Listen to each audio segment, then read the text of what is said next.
Welcome back. Right now, we are joined by Erin Hansen. She's a middle school life coach. Excited to learn more about Erin, what drew her to this middle school age, and how she's helping families and kids. Erin, thanks for being here today. How are you? I'm doing great, Christine. Thanks so much for having me here.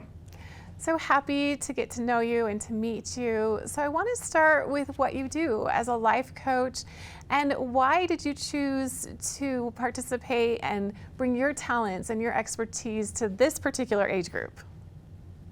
Okay, well, I remember back when I was in middle school. I'm sure you remember when you were in middle school. And it was a really tumultuous time. I was a good kid. I had great grades, came from a great family. But all of the hormones and brain changes really affected me. It affected me, it put stress on my family. And to top it off, I didn't have a really great seventh grade teacher.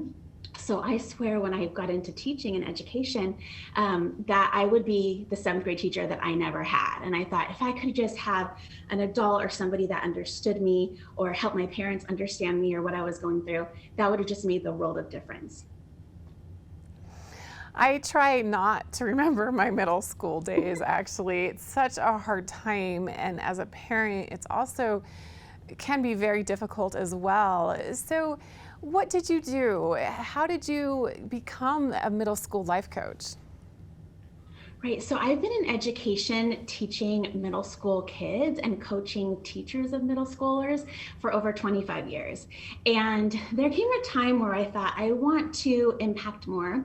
And how can I use my gifts of understanding this age group, understanding what parents are going through, and I'm a parent myself, and how do I help teachers make connections with the kids to, I thought there has to be a way that I can just meet more people and help more people.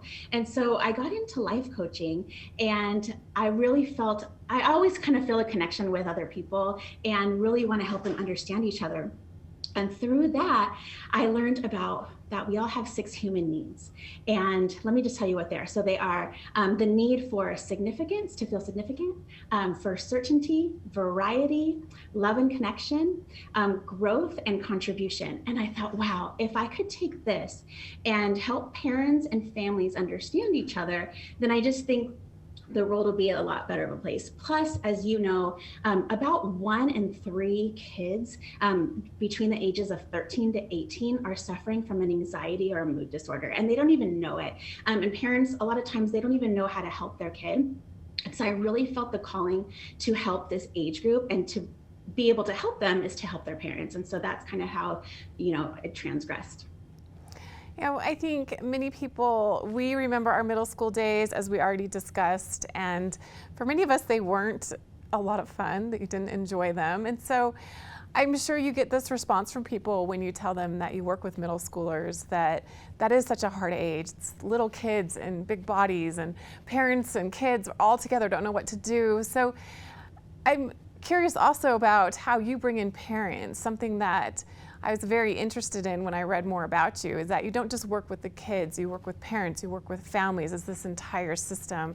So what are some ways that you balance that and bring them into your practice? Right. So parents sometimes call on me and think, just help my kid. And I'm like, that doesn't work like that. It's really about the whole family system. And a lot of times it's about helping parents understand what their kid is going through. So even though we remember when we were in middle school, a lot of times parents tend to forget. And I really help them understand what needs their child has, and why, once they understand their needs, they can understand why they're doing the behavior that they're doing. So I really take them through 3 stages. One is to help them understand their own needs as a parent, understand their needs, the needs of their child, and then connect and help them listen and have compassion and empathy, and let them know, the little pressure points that maybe are coming from themselves as a parent, or maybe an outside pressure such as school or peers. And then the 3rd stage I take them through is creating their own family systems. So I help them come up with accountability systems, ways that they can structure and have just key points with their families, starting new traditions. And so it's really like a 3-part system. And I connect with the parents, I connect with the family, connect with them together, talk with the kid. And once they really understand each other, they begin to have compassion and want to connect, and not just say, oh, go take care of my kid, or the kid's like, let me just go in my room and not talk with my parent. It's really about bringing them together and helping them see that they can live more harmoniously than they think they have before. What is your advice to individuals who are watching, whether they are in middle school, they're parents of a middle schooler, or they have a loved one that is in this age group, who are struggling with mental health right now? Where do they start? What do you tell them? Where can they go? Right. And so I want to put this out there first while I give these tips. I am a coach. I have a background in psychology, yes, and education. But there are certain things that we can do with just our regular, teenage and adolescent feelings of anxiousness, where they might not need a mental health professional. However, there might be a point, and I will even be straight up with my clients, where they might need to hire somebody. But I'm going to give you some tips. One is recognize their anxiety and don't dismiss them. Don't just say, oh, get over it. Or, if your child is sad or upset, oh, that's not a big deal, because to them, it's a really big deal. And talk to them about anxiety, talk to them about what's going on. Let them know all of these hormonal changes, these brain changes. A lot of times, they don't even know why they're acting this way. They don't even know why they're upset or why they're angry, right? And so if we can just talk with our kids and have compassion and empathy, then they'll want to talk to us more. It's really important that we are a trusted adult, because once we help them develop coping skills and healthy coping skills like exercise, journaling, meditation, let them know that there are some certain things that they can do, so that way they don't go to maybe the negative coping skills, or that way they don't go to someone that might not be the best role model or the best help for them. Also help them develop a positive body image, help them see their gifts, help them try different things. And so that way they can develop some confidence, whether that be a sport, music, writing, art, so many different things we can help our kids with, and try to find, their natural talents and their natural gifts. Encourage them to socialize. So sometimes we see some social anxiety during this age, where kids are really aware, and especially with distance learning, we saw this a lot, where they're just on the screen, really aware of what other people are thinking about them and whether they look right, or they notice their differences between each other. And so really help them continue to connect and find good friends, and it could just be one or two, but really encourage them to get out there and stay social, get off the device. And we need to tell our kids, we need to tell them the results and the effects of being addicted to their device and social media. And I find that once you're honest with them, and once you say, hey, I know you love this thing in front of you, I know you feel like you can't put it down, but let me just tell you that research shows that females especially tend to get depressed, anxious, upset when they're after social media. So we need to tell them, why you're feeling like this? There's research that is proving you're feeling this way. And then lastly, help them stay organized. Help them stay on top of schoolwork. Let them know, that you're there to help as far as school or a planner or just the daily schedule. And one tip that I love to give my parents is, I often will say, hey, when I'm listening to one of my kids, I'll say, hey, do you want me just to listen, or do you want me to help you problem solve? And that right there, helps the child understand, like, oh, I can just talk and they're not going to tell me what to do. Because often we just want to solve our kids' problems. And sometimes they just want to vent and have us to listen to, and that will really help create the trust. Oh, I remember those middle school years, especially as a parent, being very difficult, and you have such great advice.